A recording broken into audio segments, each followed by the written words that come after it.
Friends, இன்னைக்கு நம்ம என்ன பார்க்க போறோம்னா டைம் அண்ட் ஒரு ப்ராப்ளம் எப்படி எல்சிஎம் இல்லாம பென் அண்ட் பேப்பர் இல்லாம செய்யலாம் அப்படிங்கிறத பார்க்க போறோம். வாங்க ஃப்ரெண்ட்ஸ், வீடியோக்குள்ள போகலாம்.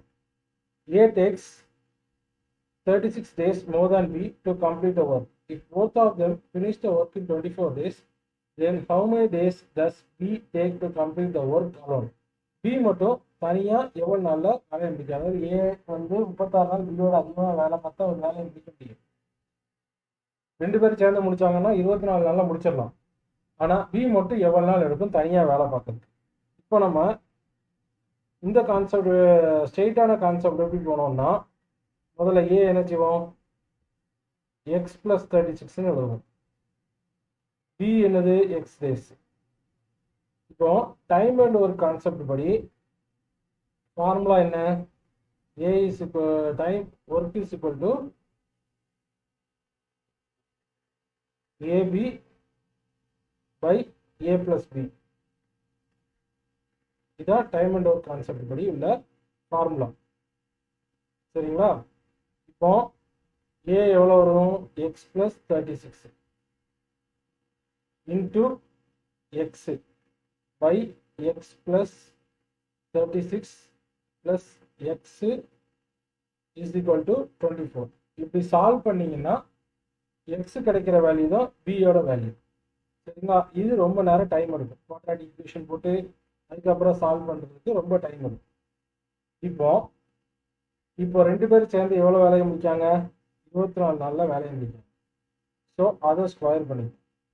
ஸ்கொயர் பண்ண எவ்வளோ கிடைக்கும், 576 கிடைக்கும். சரிங்களா? இப்போ இந்த 576 எப்படி ஸ்ப்ளிட் பண்ணுறது, எந்த ஸ்ப்ளிட் பண்ணணும், ரெண்டுக்குள்ள ஸ்பிளிட்டிங் டிஃபரன்ஸ் வந்து 36 ஆகும். ஸோ 246 வரைக்கும் வராது. 8ல் பண்ணி பார்த்தோம்னா 8க்கு 72ன்னு வரும். 72க்கு 8க்கு உள்ள டிஃப்ரென்ஸ் அதிகம். சரி, அது 9ல் டிவிசிபிள் ஆகும், 10ல் டிவிசிபிள் ஆகும், 11 12ல் பாருங்க. 12 எப்படி ஆகும்னா டிவிசிபிள் ஆகும். 4 12s are 48, மீதி 96 இருக்கும் 8. இப்போ 12 ரெண்டுக்கும் டிஃபரன்ஸ் வந்து 36 வருதா? ரெண்டு பேருக்குள்ள டிஃபரன்ஸ் வந்து 36.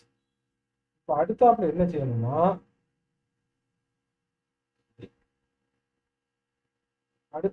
செய்யணும்னா,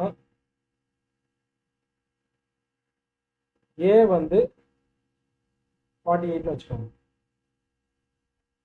பி வந்து 12. இது ரெண்டு பேரும் சேர்ந்து முடிக்கக்கூடிய நேரம். இதோட இந்த 24 ஆட் பண்ணும், இது கூட அந்த 24 ஆட் பண்ணும்.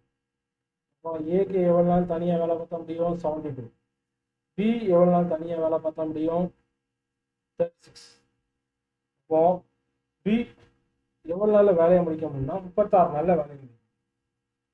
சரி, இதோட எலாபரேட் கான்செப்ட் என்னன்னு சொல்லுவா, இது நம்ம ஷார்ட்கட்டில் தெரிஞ்சுக்கிட்டோம்.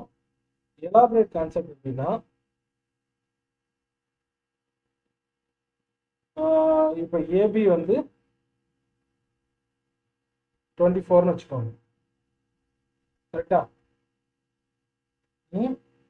இப்போ ஏயோட வேல்யூ என்னது,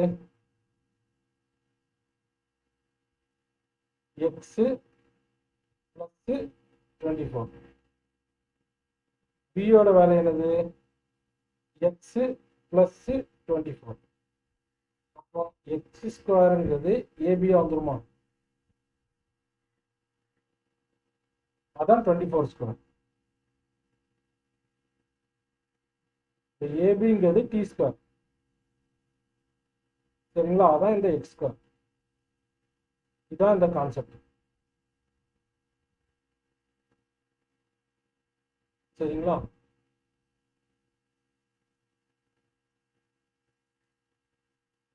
நீங்க இந்த எலாபரேட் கான்செப்டுக்குள்ள போக வேண்டாம்.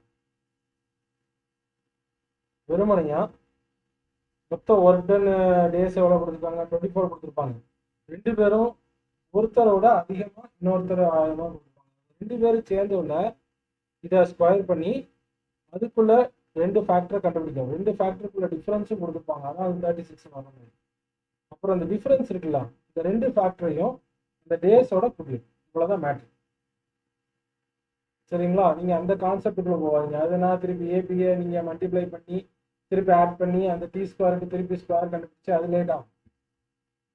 அது பேஸ் கான்செப்ட், இது ஷார்ட்கட். திருப்பி ஒரு வாட்டி சொல்கிறேன். இப்போ ஏயோட ஏ வந்து 36 நாள் பியோட கூட ஆகுது. 2 பேரும் சேர்ந்து 24 நாளில் முடிப்பாங்க. அப்போ பி மட்டும் எவ்வளோ நாளில் முடியும்? நீங்கள் டைம் அண்ட் ஒரு கான்செப்டை படி பார்த்தீங்கன்னா இந்த இந்த இடம் வரும், இந்த இடம் வரும். இதை வந்து நீங்கள் சால்வ் பண்ணி பார்க்கணும்.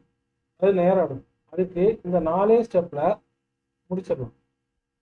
எதுனா இந்த இடம், அதாவது 24 நாளில் மொத்தமாக முடிக்காங்கன்னா 24 ஸ்கொயர் போட்டு 576. இதுலேருந்து 2 ஃபேக்டர் கண்டுபிடிச்சி இந்த 2 ஃபேக்டர் கூட 24 கூட்டணும். அப்போனா தான் உங்களுக்கு ஆன்சர் கிடைக்கும். ஸோ ஆன்சர் என்னது? பிக்கு 36. அப்போ பி தான் ஆன்சர். சரிங்களா? சேனலுக்கு புதுசாக இருந்தால் சேனலை சப்ஸ்கிரைப் பண்ணுங்கள். இதே மாதிரி வீடியோஸ் வந்து நான் நிறைய போடுறேன்.